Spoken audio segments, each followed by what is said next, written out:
Son illərdə ölkə prezidenti cənab İlham Əliyevin həyata keçirdiyi düşünülmüş və uzaqgörən siyasət sosial həyatımızın bütün sahələrinin, o cümlədən elm və təhsilin tərəqqisinə güclü təkan verib. O bir reallıqdır ki, müasir dövrdə ölkələrin tərəqqisi elm və təhsilin inkişafı ilə birbaşa əlaqəlidir. Dünya təcrübəsi göstərir ki, istənilən dövlətin inkişaf səviyyəsinin ölkənin təbii sərvətlərinin bolluğu deyil, bu sərvətlərin yüksək potensiala malik insan kapitalına çevrilməsi bilik iqtisadiyyatın formalaşmasına müəyyən təsir edir. Əməkdaşlarımız Şəmkir rayonunun Dəllər qəsəbə 1 nömrəli və Şəmkir şəhər 5 nömrəli körpələr evi uşaq bağçasında olub. Hər 3 körpələr evi uşaq bağçasında keyfiyyətli ərzaq və avadanlıqlarla təchiz edilib. Bir sözlə adı çəkilən körpələr evi uşaq bağçalarında balaca fidanların yüksək səviyyədə təlim-tərbiyə almaları üçün hər cür şərait yaradılıb.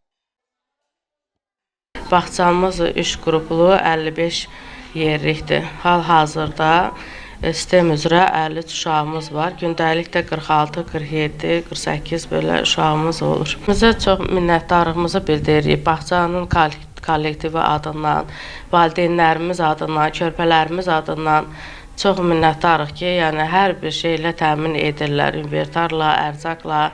Çox sağ olsun, minnətdarıq.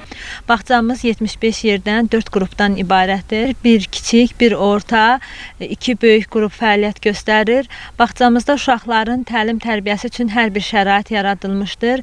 Musiqi zalı, tibb otağı, geniş işıqlı qrup otaqları vardır. Uşaqlar hər bir oyuncaqlarla, istər dərs vəsaitlərindən təmin olunmuşdur. Ayda 2 dəfə keyfiyyətli qida ilə təmin olunur. Kamran Əski Paralı, Sənan İsmailov, Səs TV xəbər, Şəmkir.